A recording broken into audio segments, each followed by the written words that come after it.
Frankenstein, or the Modern Prometheus, by Mary Shelley, Volume 2, Chapter 3. It is with considerable difficulty that I remember the original era of my being. All the events of that period appear confused and indistinct. A strange multiplicity of sensations seized me, and I saw, felt, heard, and smelt at the same time, and it was indeed a long time before I learned to distinguish between the operations of my various senses. By degrees, I remember, a stronger light pressed upon my nerves, so that I was obliged to shut my eyes. Darkness then came over me and troubled me, but hardly had I felt this, when, by opening my eyes, as I now suppose, the light poured in upon me again. I walked, and I believe descended, but I presently found a great alteration in my sensations. Before, dark and opaque bodies had surrounded me, impervious to my touch or sight, but I now found that I could wander on at liberty, with no obstacles which I could not either surmount or avoid. The light became more and more oppressive to me, and the heat wearying me as I walked, I sought a place where I could receive shade. This was the forest near Ingolstadt, and here I lay by the side of a brook, resting from my fatigue, until I felt tormented by hunger and thirst. This roused me from my nearly dormant state, and I ate some berries which I found hanging on the trees, or lying on the ground. I slaked my thirst at the brook, and then lying down was overcome by sleep. It was dark when I awoke. I felt cold also, and half frightened, as it were, instinctively, finding myself so desolate. Before I had quitted your apartment, on a sensation of cold, I had covered myself with some clothes, but these were insufficient to secure me from the dews of night. I was a poor, helpless, miserable wretch.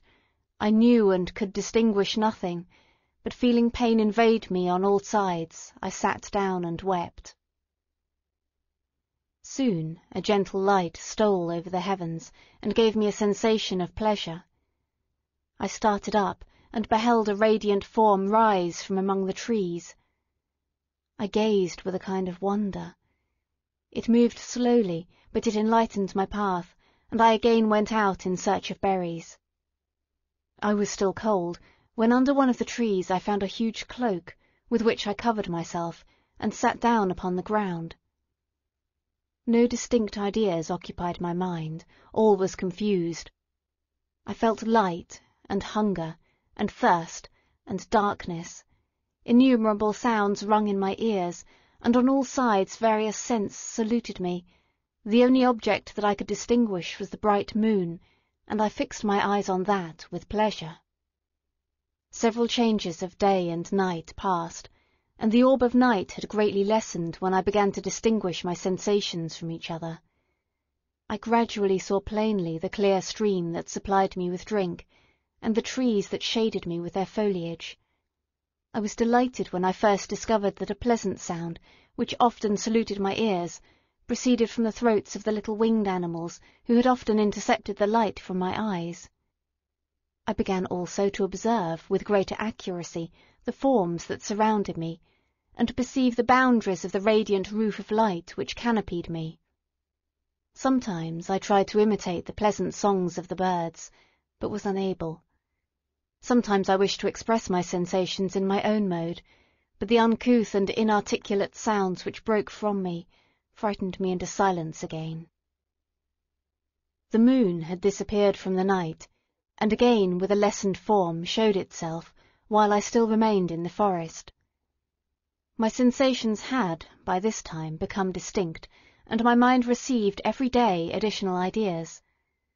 My eyes became accustomed to the light, and to perceive objects in their right forms. I distinguished the insect from the herb, and, by degrees, one herb from another. I found that the sparrow uttered none but harsh notes, while those of the blackbird and thrush were sweet and enticing. One day, when I was oppressed by cold, I found a fire which had been left by some wandering beggars, and was overcome with delight at the warmth I experienced from it. In my joy I thrust my hand into the live embers, but quickly drew it out again with a cry of pain. How strange, I thought, that the same cause should produce such opposite effects. I examined the materials of the fire, and to my joy found it to be composed of wood. I quickly collected some branches, but they were wet and would not burn. I was pained at this, and sat still watching the operation of the fire. The wet wood which I had placed near the heat dried, and itself became inflamed. I reflected on this, and, by touching the various branches, I discovered the cause, and busied myself in collecting a great quantity of wood, that I might dry it and have a plentiful supply of fire. When night came on, and brought sleep with it, I was in the greatest fear lest my fire should be extinguished. I covered it carefully with dry wood and leaves, and placed wet branches upon it, and then, spreading my cloak, I lay on the ground and sunk into sleep. It was morning when I awoke, and my first care was to visit the fire. I uncovered it, and a gentle breeze quickly fanned it into a flame. I observed this also, and contrived a fan of branches, which roused the embers when they were nearly extinguished. When night came again, I found with pleasure that the fire gave light as well as heat, and that the discovery of this element was useful to me in my food, for I found some of the offals that the travellers had left had been roasted, and tasted much more savoury than the berries I gathered from the trees. I tried, therefore, to dress my food in the same manner, placing it on the live embers. I found that the berries were spoiled by this operation, and the nuts and roots much improved. Food, however, became scarce, and I often spent the whole day searching in vain for a few acorns to assuage the pains of hunger. When I found this, I resolved to quit the place that I had hitherto inhabited, to seek for one where the few wants I experienced would be more easily satisfied. In this emigration, I exceedingly lamented the loss of the fire which I had obtained through accident, and knew not how to reproduce it. I gave several hours to the serious consideration of this difficulty, but I was obliged to relinquish all attempt to supply it, and, wrapping myself up in my cloak, I struck across the wood towards the setting sun. I passed 3 days in these rambles, and at length discovered the open country. A great fall of snow had taken place the night before, and the fields were of one uniform white. The appearance was disconsolate, and I found my feet chilled by the cold damp substance that covered the ground. It was about 7 in the morning, and I longed to obtain food and shelter. At length I perceived a small hut, on a rising ground, which had doubtless been built for the convenience of some shepherd. This was a new sight to me, and I examined the structure with great curiosity. Finding the door open, I entered. An old man sat in it, near a fire, over which he was preparing his breakfast. He turned on hearing a noise, and perceiving me, shrieked loudly, and quitting the hut, ran across the fields with a speed of which his debilitated form hardly appeared capable. His appearance, different from any I had ever before seen, and his flight, somewhat surprised me. But I was enchanted by the appearance of the hut. Here the snow and rain could not penetrate, the ground was dry, and it presented to me then as exquisite and divine a retreat as Pandemonium appeared to the demons of hell after their sufferings in the lake of fire. I greedily devoured the remnants of the shepherd's breakfast, which consisted of bread, cheese, milk, and wine. The latter, however, I did not like. Then, overcome by fatigue, I lay down among some straw and fell asleep. It was noon when I awoke, and allured by the warmth of the sun, which shone brightly on the white ground, I determined to recommence my travels, and, depositing the remains of the peasant's breakfast in a wallet I found, I proceeded across the fields for several hours, until at sunset I appeared at a village. How miraculous did this appear! The huts, the neater cottages, and stately houses engaged my admiration by turns. The vegetables in the gardens, the milk and cheese that I saw placed at the windows of some of the cottages, allured my appetite. One of the best of these I entered, but I had hardly placed my foot within the door before the children shrieked, and one of the women fainted. The whole village was roused, some fled, some attacked me, until, grievously bruised by stones and many other kinds of missile weapons, I escaped to the open country, and fearfully took refuge in a low hovel, quite bare, and making a wretched appearance after the palaces I had beheld in the village. This hovel, however, joined a cottage of a neat and pleasant appearance, but, after my late dearly bought experience, I dared not enter it. My place of refuge was constructed of wood, but so low that I could with difficulty sit upright in it. No wood, however, was placed on the earth, which formed the floor, but it was dry, and although the wind entered it by innumerable chinks, I found it an agreeable asylum from the snow and rain. Here, then, I retreated and lay down, happy to have found a shelter, however miserable, from the inclemency of the season, and still more from the barbarity of man. As soon as morning dawned, I crept from my kennel, that I might view the adjacent cottage, and discover if I could remain in the habitation I had found.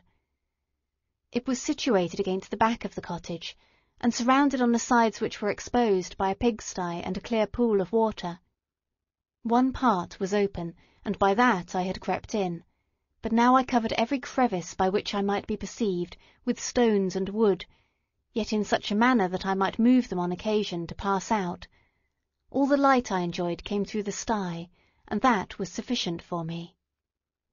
Having thus arranged my dwelling, and carpeted it with clean straw, I retired, for I saw the figure of a man at a distance, and I remembered too well my treatment the night before to trust myself in his power. I had first, however, provided for my sustenance for that day by a loaf of coarse bread, which I purloined, and a cup with which I could drink, more conveniently than from my hand, of the pure water which flowed by my retreat. The floor was a little raised, so that it was kept perfectly dry, and by its vicinity to the chimney of the cottage it was tolerably warm. Being thus provided, I resolved to reside in this hovel until something should occur which might alter my determination. It was indeed a paradise compared to the bleak forest, my former residence, the rain-dropping branches and dank earth. I ate my breakfast with pleasure, and was about to remove a plank to procure myself a little water, when I heard a step, and looking through a small chink, I beheld a young creature, with a pail on her head, passing before my hovel. The girl was young and of gentle demeanour, unlike what I have since found cottagers and farmhouse servants to be. Yet she was meanly dressed, a coarse blue petticoat and a linen jacket being her only garb. Her fair hair was plaited, but not adorned. She looked patient, yet sad. I lost sight of her, and in about a quarter of an hour she returned, bearing the pail, which was now partly filled with milk. As she walked along, seemingly incommoded by the burden, a young man met her, whose countenance expressed a deeper despondence. Uttering a few sounds with an air of melancholy, he took the pail from her head, and bore it to the cottage himself. She followed, and they disappeared.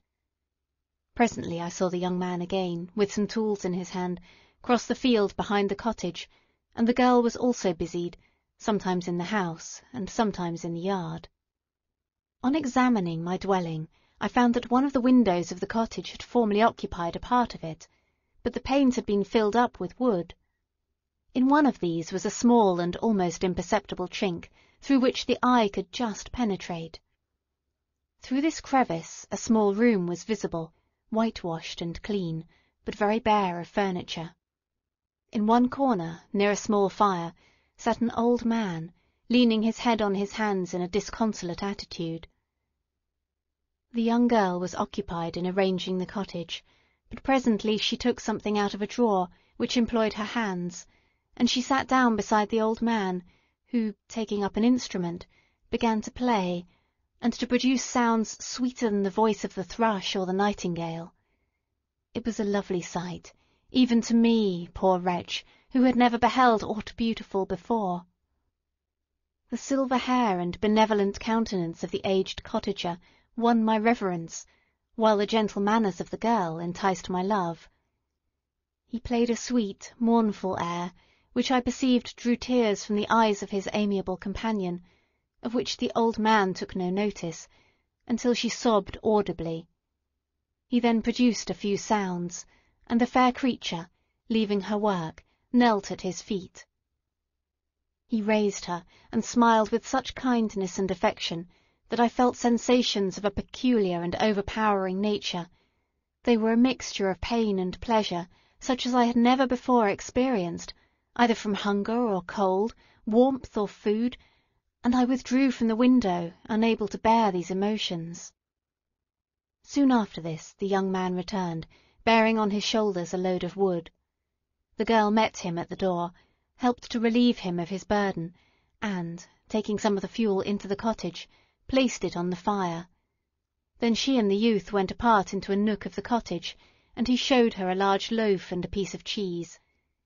She seemed pleased, and went into the garden for some roots and plants, which she placed in water and then upon the fire. She afterwards continued her work, whilst the young man went into the garden, and appeared busily employed in digging and pulling up roots. After he had been employed thus about an hour, the young woman joined him, and they entered the cottage together. The old man had, in the meantime, been pensive, but on the appearance of his companions he assumed a more cheerful air, and they sat down to eat. The meal was quickly dispatched. The young woman was again occupied in arranging the cottage. The old man walked before the cottage in the sun for a few minutes, leaning on the arm of the youth. Nothing could exceed in beauty the contrast between these two excellent creatures. One was old, with silver hairs, and a countenance beaming with benevolence and love. The younger was slight and graceful in his figure, and his features were moulded with the finest symmetry, yet his eyes and attitude expressed the utmost sadness and despondency. The old man returned to the cottage, and the youth, with tools different from those he had used in the morning, directed his steps across the fields. Night quickly shut in, but to my extreme wonder I found that the cottagers had a means of prolonging light by the use of tapers, and was delighted to find that the setting of the sun did not put an end to the pleasure I experienced in watching my human neighbours. In the evening the young girl and her companion were employed in various occupations which I did not understand, and the old man again took up the instrument, which produced the divine sounds that had enchanted me in the morning. So soon as he had finished, the youth began, not to play, but to utter sounds that were monotonous, and neither resembling the harmony of the old man's instrument or the songs of the birds. I since found that he read aloud, but at that time I knew nothing of the science of words or letters. The family, after having been thus occupied for a short time, extinguished their lights, and retired, as I conjectured, to rest.